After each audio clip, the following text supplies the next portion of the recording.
Listen, y'all, I need everybody to sit all the way down for this one, because what is happening around Claressa Shields right now is not normal. It is not a little social media flare-up. It is not haters being haters. It is a slow-motion implosion playing out in public, on camera, on the timeline, in the comment sections, and inside sponsorship decks. And the wildest part is that every single piece of it was posted by Claressa Shields herself. We are 30 days out. 30 days from what Claressa Shields told the world would be the biggest fight of her entire career. August 15th, State Farm Arena, Atlanta, a night that was supposed to pack more than 20,000 fans into the building and stamp her, officially, as the face of women's boxing. And with 1 month left, the most important month of her professional life, where is she? Locked in a gym? Off the grid? In camp? Silent? Dangerous? Focused? No. She is online. Every single day, calling her own supporters lunch ladies, threatening a woman named Turner Waters, going to war over her boyfriend's Instagram inbox. And in the same feed, on the same day, sometimes in the same hour, publicly asking corporations to please sponsor the very event that was supposedly already the hottest ticket of the summer. Make that make sense, because I have been sitting with these receipts all week, and I am telling you right now, once you see them lined up next to each other, you cannot unsee them.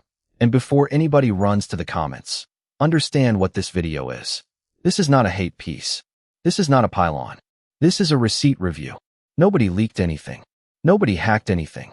Nobody had to. Claressa Shields posted it. Her team posted it. The promo pages posted it. All I did was connect dots that were left sitting in plain sight. And baby, when you line those dots up, they draw a picture of a career, a brand, and a business that a lot of very serious people believe is quietly cracking in real time. Now, I know how this sounds if you were just walking in. You are thinking, okay, another Claressa Shields timeline moment. She argues with people, the internet moves on. No, not this time. Because this is not about one exchange. This is about every public choice stacking up at the exact same time. Who she signed with, who she is dating, who she is arguing with, who she has alienated.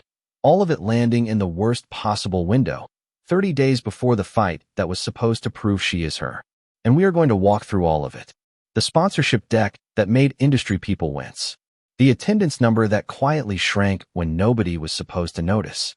The DM drama that has an irony problem so loud it needs its own section. The relationship receipts. The friends turn strangers list that keeps getting longer. And at the very end, I am going to give you the 3 things to watch during fight week that will confirm everything. Because the walkout outfit, the ringside seats, and the first 7 days after the fight are going to tell us more than any post ever could. But we cannot start with the mess. We have to start with the resume, because the resume is exactly why this hurts to watch. Claressa Shields is not some influencer who fell into boxing. She is a 2-time Olympic gold medalist. One of the most decorated amateurs this country has ever produced. She turned pro in 2016 and started collecting world titles across weight classes like they were souvenirs. Undefeated. Undisputed. She built a whole identity around 4 letters. GWOAT, the greatest woman of all time. And for a stretch there, it did not even feel like bragging. It felt like a fact waiting for the business world to catch up and understand where that resume was built, because it matters to everything that comes after. Claressa Shields came out of Flint, Michigan, a city this country forgot about until the water went bad, and then forgot about again. She was fighting grown expectations before she was ever fighting grown women. No silver spoon, no machine, no safety net. 2 Olympic gold medals dragged out of a town that produces survival more often than it produces champions. That origin story is exactly why the 810 rides so hard for her. And it is exactly why watching her spin that loyalty in comment sections stings the way it does. The girl from Flint who beat the world is supposed to be untouchable. That is the movie everybody bought a ticket for. And for a moment, it really looked like it was going to. There was a window where Claressa Shields looked like the first women's fighter who was going to break all the way through. Mainstream campaigns, Fortune 500 money, the crossover stratosphere. That was the trajectory. That was the expectation. But something happened on the way to that future. The belts kept coming. The momentum did not. Because while Claressa Shields was collecting hardware, the business side of women's boxing was quietly reorganizing itself. and she was not in the room where it happened. Look at the scoreboard outside the ring. Katie Taylor became a global attraction, the kind of fighter networks build entire nights around. Amanda Serrano turned a rivalry into a Netflix-staged trilogy and walked away with the biggest purses of her life. Alicia Baumgardner kept stacking endorsement rotations. Michaela Mayer kept climbing through championship main events.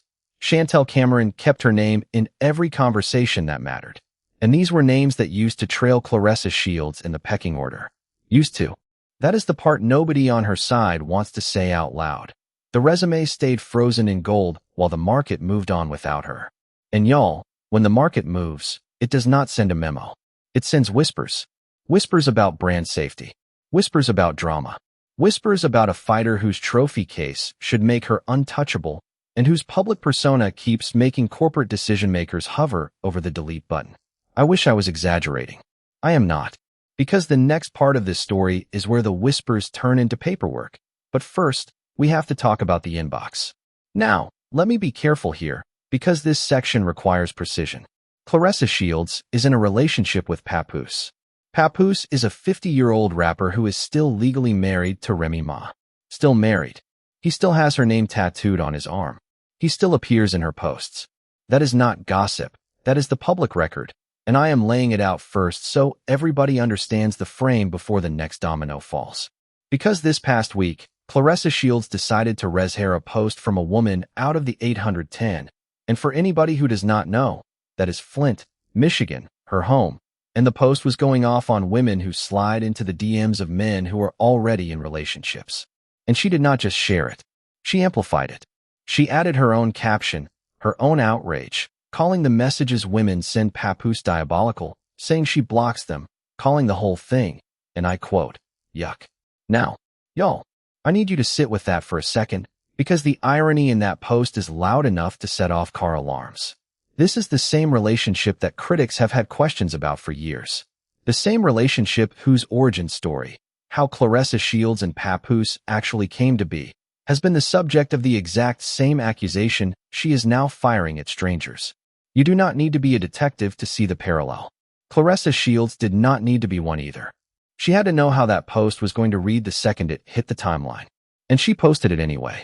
And look, I am not here to litigate anybody's love life. What consenting adults do is their business. I am here because of what happened next. And what happened next is where this stops being messy and starts being alarming for her career.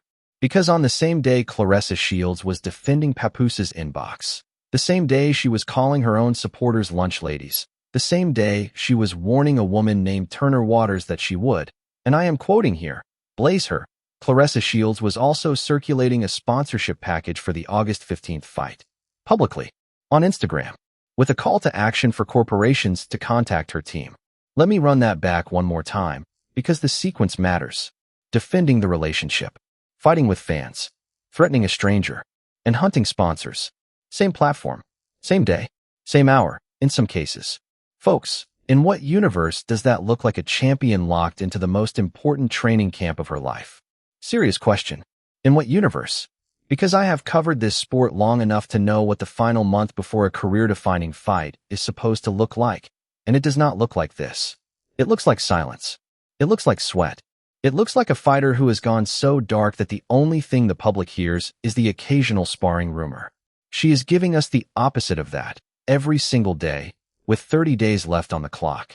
Now, let's slow down and actually open that sponsorship package, because this is the moment where a lot of people inside the boxing business went from concerned to wide-eyed. The graphic she put out advertised a limited number of premium partnership opportunities.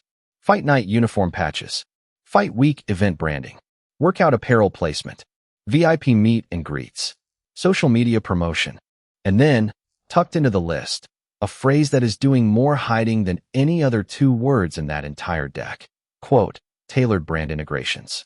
I need y'all to understand what that phrase means in the corporate sponsorship world, because it either means everything or it means nothing, and there is no in-between. Tailored brand integrations is the kind of soft, foggy language you put on paper when the tier packages have not actually been built yet, when the hope is that somebody with a checkbook will call and fill in the blanks for you. That is not me being cynical. That is me reading the deck the exact way a brand manager with a budget is going to read it, and that is the only read that matters. Second problem. When observers pulled up the promo graphic and counted the visible sponsor placements on the outfit, the patch spots, the panel spots, the strip spots, front and back, they counted somewhere between 8 and 12 open slots. 8 to 12. For an event Claressa Shields is publicly describing as having limited availability. Now, y'all, think about that like regular people for a second. If a realtor tells you there are only 2 units left in the building, and you walk through the door and count 10 empty apartments, what are you assuming? You are assuming the demand is not matching the marketing. And the paper trail on this fight is walking straight into that same trap with its eyes open. Third problem, and this is the one that has industry people whispering the loudest, the calendar. In professional boxing, sponsorship deals are locked in months before fight night. Months. The final 30-day window is for activation, commercials, rollouts, promo pushes, sponsors you already have leaning in and getting loud. It is not the window for cold outreach. Cold outreach 30 days out is a red flag. Cold outreach 30 days out, posted publicly on Instagram by the fighter herself, begging corporations to hit up her team? Y'all, that is not a red flag. That is a 5-alarm fire with the sprinklers turned off. Anybody who has ever sat in a sports marketing meeting is looking at that timeline and quietly wincing. Fourth problem. The deck promises exposure across the entire fight week, 7 days of programming, 7 days of eyeballs, but the outfit displaying those sponsor patches appears to be the fight night walkout uniform. One night, one walk to the ring. So a brand being asked to pay for a week of visibility is expected to trust that its logo will show up somewhere across 7 days of programming, when the only image it has been shown is a single night walkout kit. On the kindest read, that is sloppy marketing. On the harshest read, that is a company being asked to buy air. And neither read closes deals. And none of it, is happening in a vacuum. Because while Claressa Shields is scrambling for fight week partners, there is another card heating up on the exact same stretch of calendar. Rolly Romero and Teofimo Lopez headline 1 week after August 15th. That card has heat. It has narrative. It has social clout. It has the kind of built-in cross-promotion machine that swallows attention from everything around it. Every news cycle she loses to her own comment section is a news cycle that card picks up for free. That is not a conspiracy theory. That is calendar math. And it is a problem she does not seem interested in solving. And do not let anybody tell you the calendar competition is imaginary. That following week, Rolly Romero and Teofimo Lopez are not just fighting. They are arriving with a promotional machine behind them. Press runs, content series, crossover interviews, the whole apparatus. Attention is a zero-sum game in combat sports. There are only so many headlines, only so many trending slots, only so many casual fans willing to buy a fight in a given month. Every day the Claressa Shields conversation is about an inbox instead of a fight is a day that machine eats her lunch without throwing a single punch. Which brings me to a decision that is aging worse by the week. Remember when Claressa Shields had the chance to align with most valuable promotions, Jake Paul, Nakisa, the whole ecosystem, and said no? At the time, that was framed as a power move. Independence. She did not need MVP, did not need the machine, did not need anybody's cosign. And instead, she signed an $8 million multi-fight deal with Win Records and Salida Promotions. And look, $8 million is $8 million. Nobody is disrespecting that bag. But fast forward to today and look at what the MVP-adjacent fighters have built in the meantime. Amanda Serrano became a global name off the Katie Taylor trilogy, landed Netflix placement, and cashed the biggest checks of her career. Michaela Mayer kept climbing through championship-tier main events. Alicia Baumgardner kept expanding her endorsement rotation. That ecosystem lifts its fighters. It manufactures moments, and moments are what sponsors actually buy. And Claressa Shields, who spent years insisting she did not need any of it, is now the one on Instagram asking corporations to please stop by her DMs. I do not say that to be cruel. I say it because it is the exact contrast every sponsorship decision-maker in America is drawing right now, and she is on the wrong side of it. And before anybody types it, yes, I already know what some of y'all are about to say. I hear the argument that Claressa Shields gets judged more harshly than her peers because she is a black woman in a sport that has never protected black women. That deserves to be said out loud, and it deserves to be taken seriously, because on the kindest read, there is real truth in it. Boxing has never been fair to black women. Media coverage has never been fair to black women. Sponsor decisions have never been fair to black women. All of that is real, and I am not going to sit here and pretend otherwise. But the specific version of that argument that her loudest supporters keep pushing, the idea that any criticism of Claressa Shields is automatically an attack on black women, that version runs into a problem. Because the record shows Claressa Shields, over the last several years, in public disputes with her own sister, with Layla Ali, with Alicia Baumgardner, with Shadasia Green, with Terry Harper adjacent conversations, with a woman named Turner Waters, who, and this is the detail that broke my brain, was literally trying to defend her. She wanted to support her, with ordinary fans who did nothing but quote her own words back to her. On the kindest read, that is a champion under enormous pressure. On the harshest read, that is a pattern.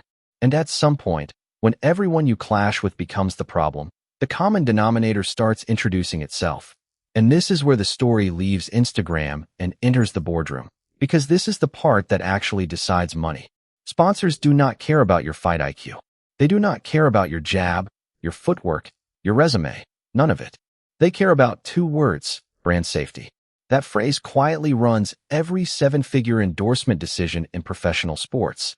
And here is how it works. Before a Fortune 500 company greenlights an ambassador deal, an internal team runs an evaluation. Legal reviews the paperwork. Marketing reviews the audience. Public relations reviews the last 12 months of headlines. Social media listens for viral incidents. And then somebody in that room asks the only question that actually matters. Is this athlete more likely to make our brand look good? Or is this athlete more likely to trend for the wrong reason on a random Tuesday? That is the meeting. That is the room where sponsorships live or die. And if you are Claressa Shields walking into that room in 2026, the last 12 months of trending moments are not the highlight reel you want playing on the screen behind you. And here is the second uncomfortable truth, the one almost nobody says out loud. Brands do not evaluate athletes in isolation. They evaluate them against a bench. So Claressa Shields is not being weighed against her own record. She is being dropped onto a PowerPoint slide, side by side, next to Amanda Serrano, next to Katie Taylor, next to Alicia Baumgardner, next to Michaela Mayer, next to Chantel Cameron. And in that comparison, the question in the room is not who is the best fighter. It never is. The question is, who represents the lowest business risk with the highest positive headline probability? That is the math. It is unromantic, it is a spreadsheet, and it does not care about gold medals. Now, compare that to the partners Claressa Shields has actually landed this cycle. Win Records, a record label that owns a snack brand, whose founder, sadly, passed away earlier this year. Reports of a heart-shaped patch connected to Papoose sitting on fight gear alongside commercial branding. On previous cards, Zeus Network showed up prominently.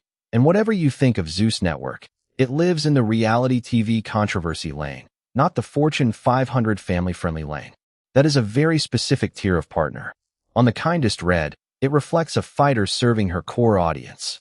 On the harshest read, it reflects a fighter whose corporate ceiling has been quietly capped, now working the tier of partners willing to tolerate the noise. And neither read is flattering, because both of them land in the same place.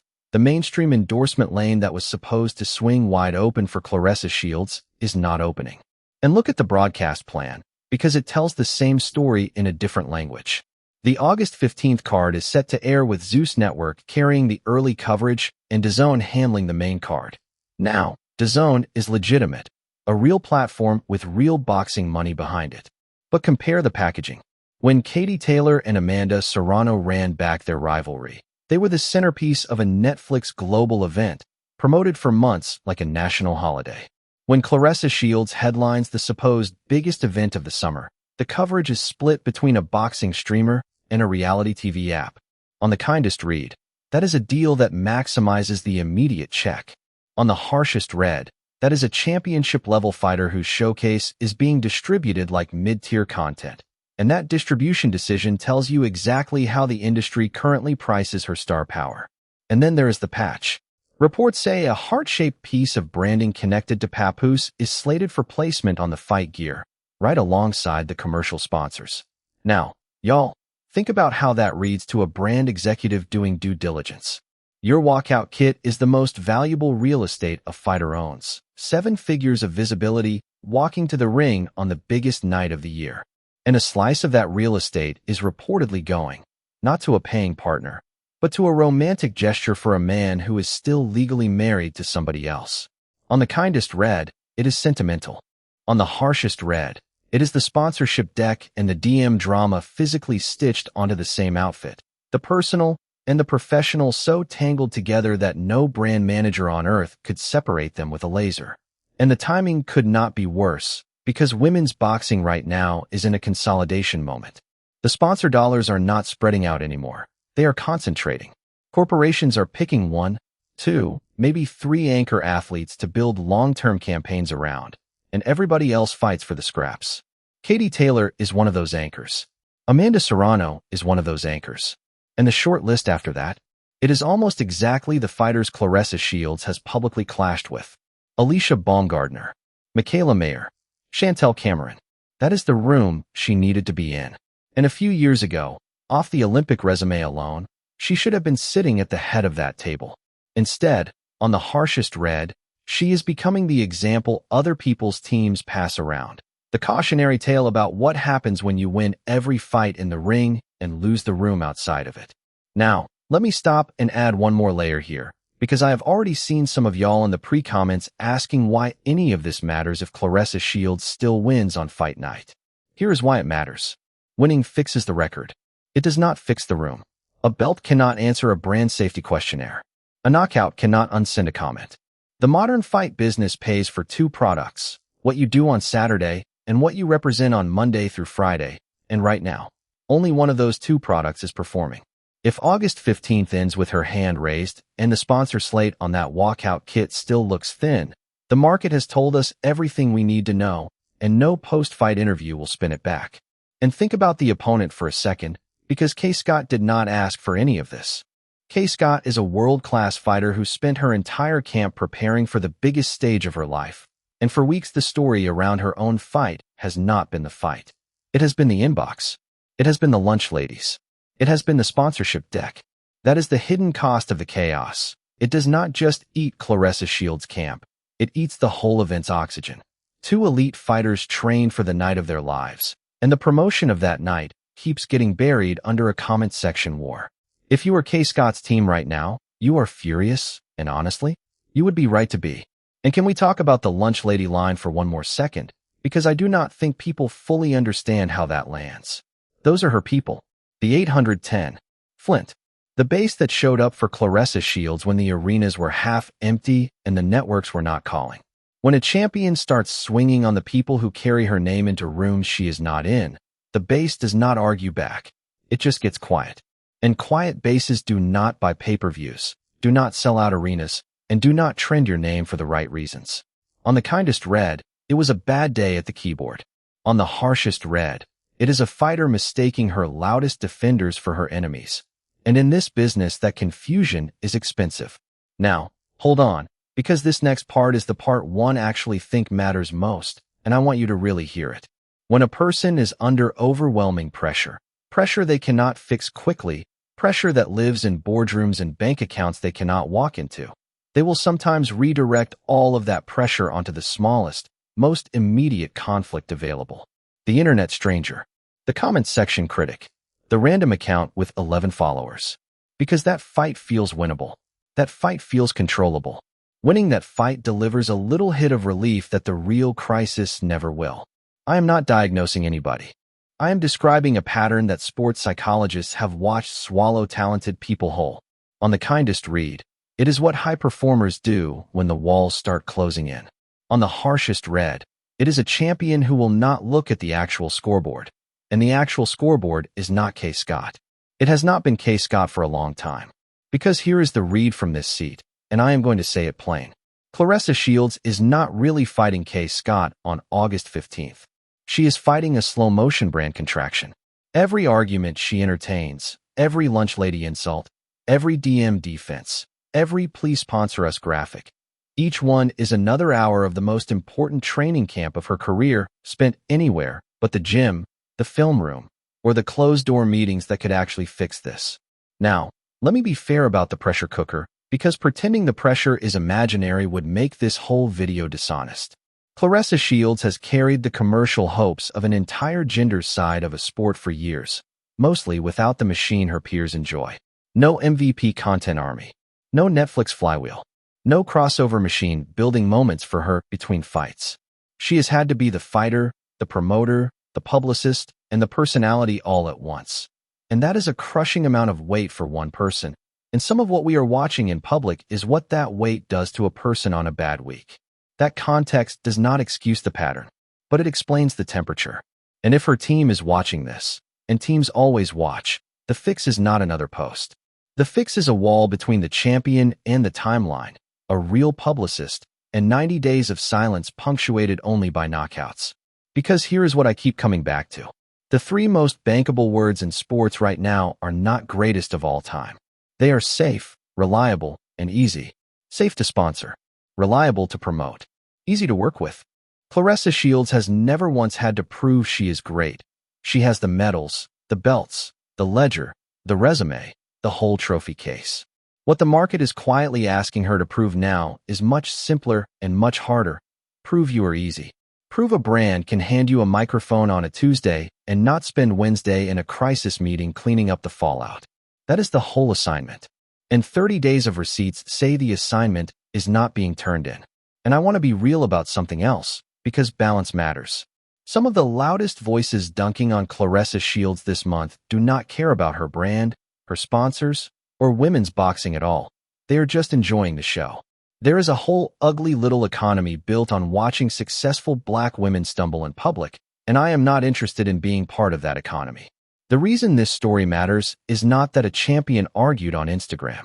It is that the greatest female boxer of her generation is one decision away from either a legendary second act or a permanent what could have been, and the people around her are letting the timeline make that decision for her. That is the story. That has always been the story. But, and this is the part where I need the Claressa Shields fans to lean in, because I am about to give you something the other commentary channels will not. This story is not over. Not even close. Claressa Shields is 31 years old. She is not washed. She is not late career. She is not out of time. She owns one of the greatest amateur resumes in the history of American boxing. She still has arguably the most complete skill set in her division. And if she decided today, right now, this afternoon, to disappear from the timeline, tighten the circle, mute the noise, and let August 15th do the talking, she could reset every single conversation we are having in this video inside of one calendar year. That door is open. It has not slammed shut. The tragedy is not that the door closed. The tragedy is that every additional post, every additional comment war, every additional inbox defense nudges it one more inch toward closing, and she is the one pushing. And since everybody always asks what a reset would even look like, let me spell it out, because it is not complicated. Step 1.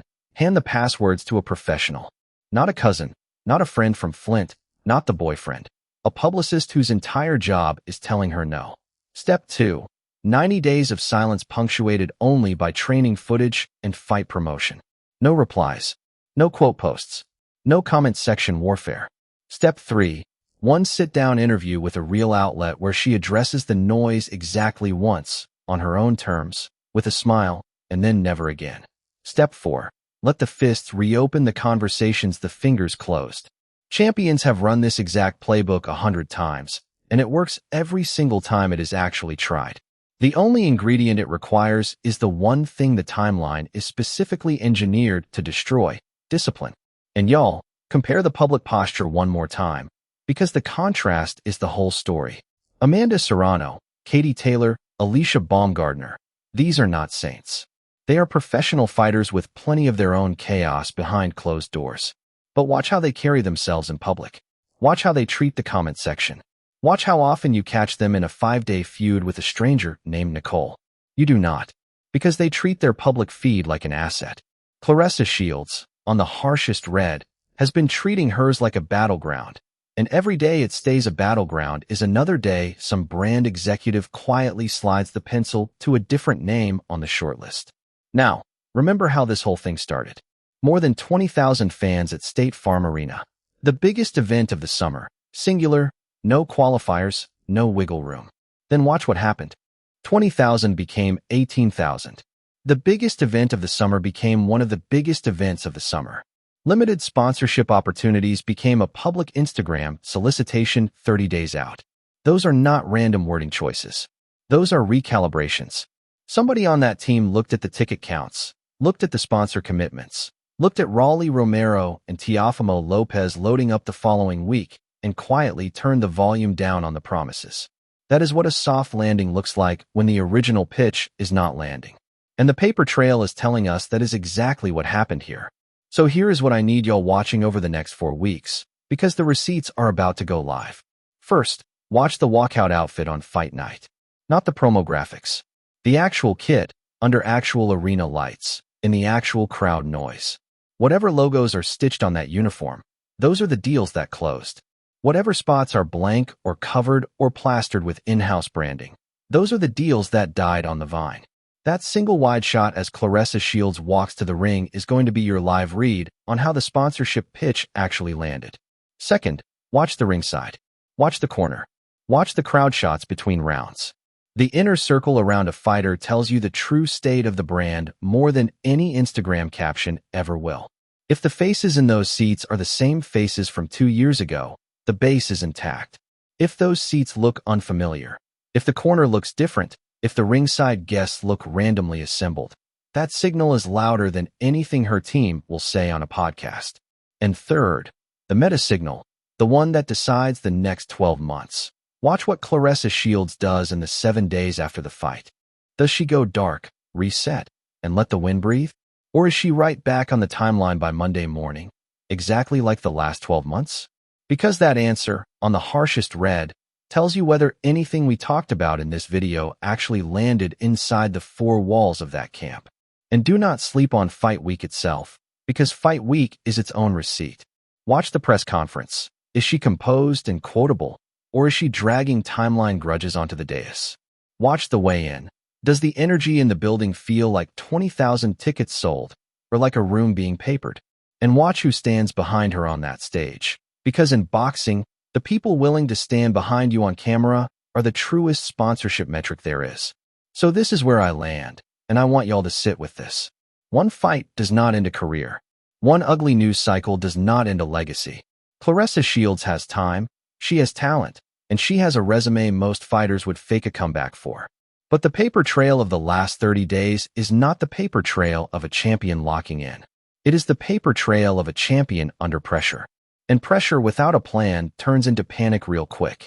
Whatever happens inside those ropes on August 15th, the conversation around her, the inbox, the deck, the shrunken attendance, the softened language, the fights she has been picking online instead of in the ring, that conversation does not end when the bell rings. That conversation is where the next 12 months of her brand actually get decided, and every single thing she posts between now and fight night is either a deposit or a withdrawal on that account. Right now, she is spending faster than she is earning. Now, y'all, tell me in the comments, and I really want to hear both sides of this, because both sides are valid. Is Claressa Shields still the face of women's boxing, or has that door already quietly closed behind her? And be honest with yourselves, if you were the brand executive sitting in that room, with a 7-figure budget and a short list in front of you, would you sign Claressa Shields today?